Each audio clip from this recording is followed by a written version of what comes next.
আমি আপনাকে হিসাব দিয়ে বোঝাতে পারবো না। এক একটা ফেরেশতার উচ্চতা হচ্ছে জমিন থেকে আসমান।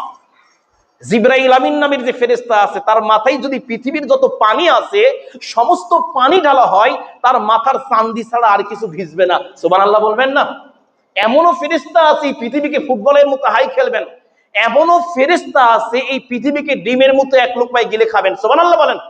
অথচ পৃথিবীর দৈর্ঘ্য, মানে পৃথিবীর যে গোল, এটা দৈর্ঘ্য আপনি এখান থেকে 22,000 কিলো পথ যদি অতিক্রম করেন, তাহলে এই জায়গায় আসে আপনি আবার খুঁজবেন। আলহামদুলিল্লাহ বলেন। তাহলে এত বড় একটা পৃথিবী, এই পৃথিবীকে ডিমের মতো এক লোকমায় গিলে খাবে।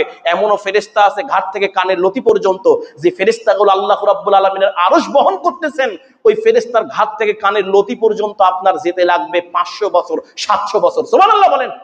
হ্যাঁ, এত বড় বড় ফেরেশতা। এই জন্য আল্লাহর পরে ফেরেশতাদের প্রতি আমার ঈমান রাখতে হবে। কথা কি বুঝতে পারতেছেন? এজন্য আল্লাহ রাব্বুল আলামিন অত্যন্ত স্পষ্ট ভাবে বলতেছে, তানাজ্জালুল মালাইকা, ওই রাত্রি ওই রজনীতে আমি আল্লাহ রাব্বুল আলামিন মালাইকা ফেরেশতা নাজিল করে দিই। সুবহানাল্লাহ বলেন। তারপরে বলতেছে ওয়া রুহু, রুহু বলা হয় জিবরাইল আমিনকে, রুহুল আমিন বলা হয় জিবরাইল আমিনকে। শুধু ফেরেশতাকে আল্লাহ নাজিল করেই ক্ষান্ত হয় না, ফেরেশতাদের লিডার জিবরাইল আমিনকে আল্লাহ রাব্বুল আলামিন ওই রাত্রিরে লাইলাতুল কদরে আল্লাহ রাব্বুল আলামিন নাজিল করে দেন। সুবহানাল্লাহ। আল্লাহ রাব্বুল আলামিন সে ব্যাখ্যা বিশ্লেষণ দিচ্ছেন, লাইলাতুল কদর এত দামি। আল্লাহ নবী, বিশ্ব নবী জনাবে মুহাম্মদ রাসূলুল্লাহ সাল্লাল্লাহু আলাইহি ওয়াসাল্লামকে আল্লাহ রাব্বুল আলামিন লাইলাতুল কদর দেখিয়েছিলেন, অথচ আল্লাহ রাব্বুল আলামিন নবীজিকে ভুলিয়ে দিয়েছেন। 100 বেশি হাদিস দেখলাম, আল্লাহর নবী বলতেছেন বেজুর রজনীতে লাইলাতুল কদর। আলহামদুলিল্লাহ বলেন।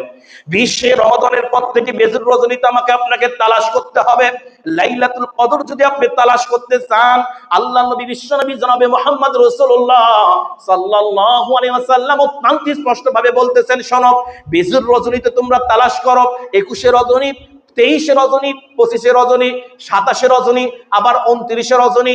এই রজনী নিয়ে বিভিন্ন মুহাদ্দিসিন কিরামদের মতনৈক্য রয়েছে। কেউ বলে 21 রজনী, কেউ বলে 23 রজনী, আবার কেউ বলে 25 রজনী, আবার কেউ বলে 27 রজনী। সবচেয়ে চূড়ান্ত মত একটাই, বেজুর রজনী কোন রজনী একমাত্র আল্লাহু আলাম, আল্লাহই ভালো জানেন। বলেন আলহামদুলিল্লাহ।